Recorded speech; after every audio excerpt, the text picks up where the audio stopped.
Hey everybody, this is Mark from Big Man Consulting. Today I want to talk a little bit about how to back up your iPhone.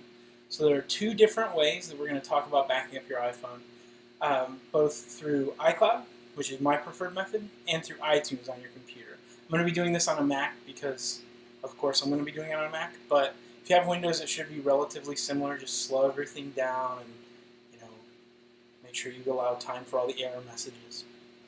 So I'm going to start here by switching the screens. Okay, perfect. So you can see here the background. Spoiler alert, this is not the phone that I typically use. This is a different phone. But I want to show you how to back up. So the first way we're going to talk about is without a doubt the easiest, and that is using iCloud. To back up your iPhone using iCloud, you need to have an iCloud account. You can see here this is mine. I got that one when I worked at Apple. And I'm going to scroll down here to, well, let me get there first. So, to get to the backup page, I'm going to go to Settings, and then I'm going to go to iCloud, and then I'm going to go to Backup. So here you can see iCloud Backup is turned on for this device. That's all there is. So you can read there in the fine print, I'll read it out loud here. It says it automatically backs up data such as your photo library, your accounts, documents, health data, home configuration, and settings when this iPhone is plugged in, locked, and connected to Wi-Fi. So you can see here that the last time this device was backed up was a couple days ago at 5 o'clock. So I can hit that Backup Now button, and that'll force it to go ahead and do a backup. That's all there is to it. Now, almost all there is to it. One of the most important things you want to know about iCloud backups is they do take up a lot of space.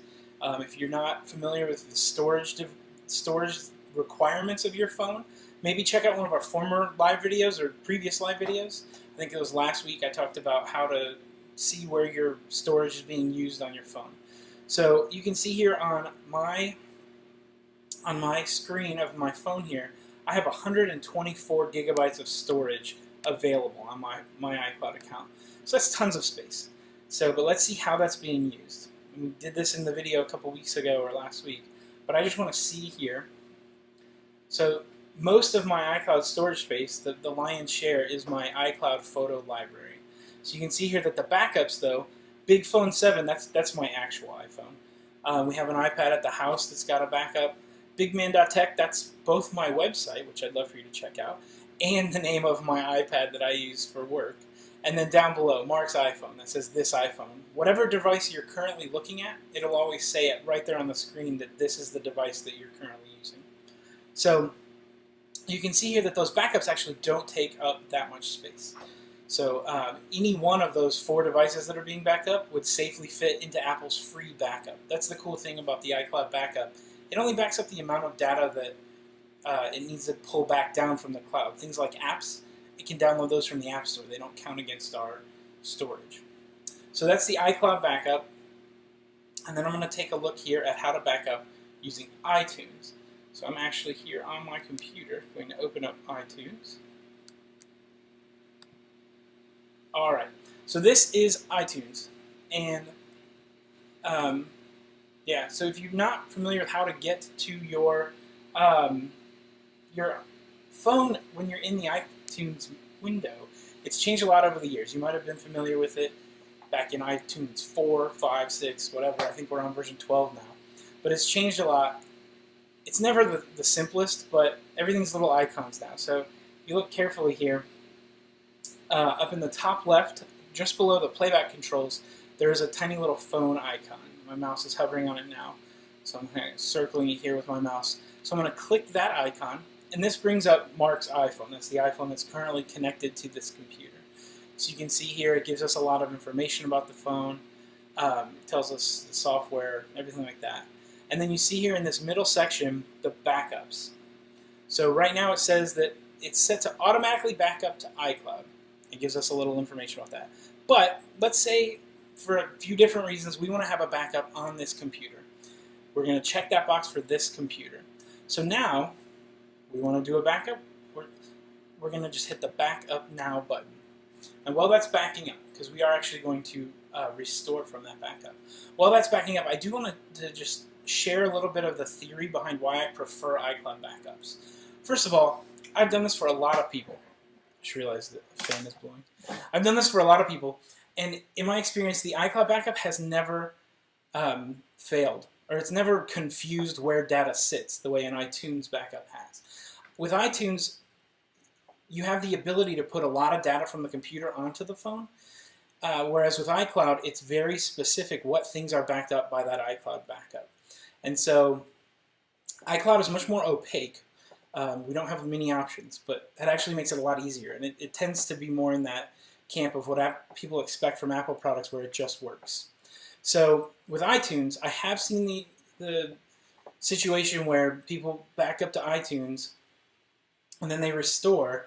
And then, for example, this phone automatically named itself Mark's iPhone. That's not particularly informative. I have had every different model of iPhone. I've had almost every version of iPads throughout the years, and I've backed them up, sold them, wiped them, restored them. And what ends up happening when you do a lot of backups is here in the iTunes preferences window, we're going to look at the devices. This is the list of backups. Okay, see, I cleared mine out, I guess. But what always happens when I look at that with clients is we see iPhone, iPhone, iPhone, iPhone, iPhone, maybe iPad thrown in there. Once in a while, they'll have a date in parentheses, but then if you put your mouse on it, down below, it'll show a date that's completely different from the date in parentheses. So my suggestion is if you are very particular about data, risking data online, then definitely, yeah, stay away from the iCloud backup. We did see a couple years ago over Labor Day weekend, there was a big leak of iCloud data. Apple has shored up their security dramatically since that time, but it still did happen. And the way that happened was people figured out celebrities' iCloud passwords, and then they were able to use some forensic software that law enforcement officers have access to. And using that software, they downloaded entire backups of people's phones, and it included some, unsavory stuff. And so I mention that because, yes, iCloud does store your data on the cloud, which the cloud just means somebody else's computer. We're storing it on Apple's servers at that point. I trust it. I keep my data there. I tend to recommend to people to put it there. It works every time. I was talking to a client yesterday. There's almost always a sliding scale between convenience and security. So yes, without a doubt, if you want to be that slightly more secure and keep that data only on your computer, you risk a little convenience in my opinion. But again, your call. So I'm going to hide iTunes for a second here and just go back to the home screen of this phone. And let's see. So we have now, we have a complete backup in iTunes. It finished the backup. So now I'm going to erase this phone. Because the second step, and the part where it tends to, I see a lot of mistakes get made, is when people get a new phone for whatever reason.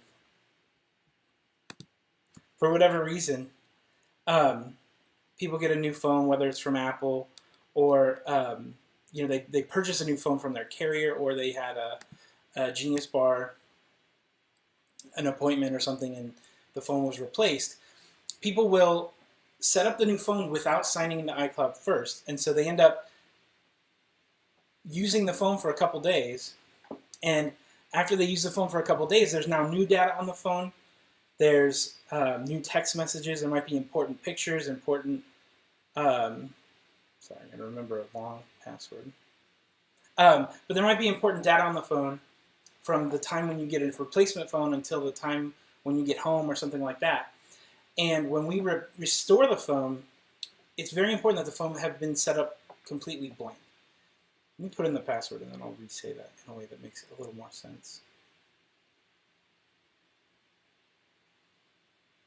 So the scenario is you go to Apple and they swap out your iPhone. Okay, so you can see I'm now erasing that iPhone. But that's the scenario. You go to Apple, you get a new iPhone. You've had, you lost yours, you broke yours, and then they replace it. Well, then you get home, and all of a sudden, you set up the phone. Sorry, let me start that over. So you get a new phone. You have a working phone maybe, like I just replaced my iPhone 6S with an iPhone 7 recently. And at that time, I had both phones. Well, when the iPhone 7 came in the mail, I had to order it online. I opened the box, and the very first thing I did was I told it I want to restore from an iCloud backup. Or if you've backed up to iTunes, you can do what we're about to do here via iTunes. What I did not do was I did not just skip all the setup steps, which is I think what we kind of have trained ourselves to do with all these software license agreements and everything. I did not just skip all those steps and get to where I could finally make a phone call. Because had I done that, then I would be setting up my phone as a brand new phone. It's like a fork in the road as far as your data. So you had your old data, and then now you're actually starting a new road with all new data, and there's no way to reconnect your new data into that old stream where you had backups. So for me, I've had the same iPhone backup here probably for 4 years, I would guess at this point, where I can go back and there's data because I just keep upgrading phones. I've had every single model of iPhone every year, but I'm able to bring that data along with me by doing this process. So, okay, the iPhone. Let's switch this. The iPhone has restored. It's in the process of turning on. So it looks like we're about to see it here on our screen. And so in order to put our data back onto the phone from iTunes, it's going to tell us right here. What do you want to do? Do you want to set it up as a new phone, or do you want to restore from the backup? And here we have that backup. So, and again, on the iPhone, this particular unit has a shadowed screen, so forgive me for my son got a hold of it. But on the iPhone itself, you see it's still at that welcome screen. I am not clicking through anything on the phone, but I am on the computer going to go ahead and say, yes, restore from the backup. And now it's going to go ahead and pull that data down. If I wanted to restore from an iCloud backup, I would click through a first couple welcome steps on the iPhone. But within, I think, 2 or 3 screens, I'm going to see a screen that says sign into your iCloud. Once you sign in, it says, okay, do you want to set it up as a new phone? Do you want to restore? Here are your most recent available backups. So again, just to recap a little bit, the 2 ways to back up are from iCloud, or to iCloud, or to iTunes. I recommend iCloud because it's simpler. If the amount of storage is an issue, you can always upgrade your iCloud storage, by the way, for 1 billing cycle, and then just downgrade the storage after you've made the successful backup and you have your data on a new device. I've suggested that for a lot of people. And Apple's prices for data is relatively low as far as the industry goes. But so, iCloud, which is far easier, far more convenient, it's a little more, in a sense, it's risky because you are putting data on Apple servers. I trust them. I think that they've been burned pretty publicly a couple years ago, and they've been working very hard to prevent that, to the point where I'd say as a technician, sometimes almost too hard, in that when we have a device but we don't have the proof of purchase and we need to get get the device restored, Apple won't help us because they're so careful not to give up customer information at this point.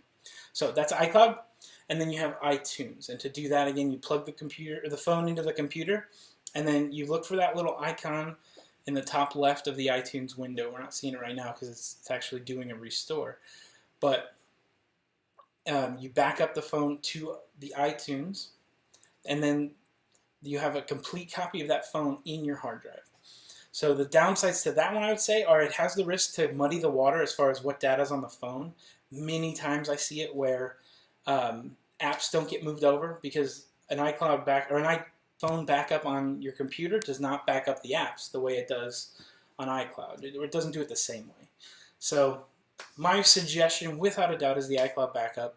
It's much simpler, fewer moving parts, happier people, and then perfect. We can see here that it's restarting. So that is. Let me switch this. All right. So that's how to back up your phone both to iCloud and to iTunes. If you have any questions, if there's anything I can make more clear, I'm happy to. I really enjoy doing these. I really enjoy just helping people learn how to use their products, their technology a little bit better. Send me an email. You can send it to me, mark@bigman.tech. Check out our website, bigman.tech. We're always happy to help. Have a wonderful day.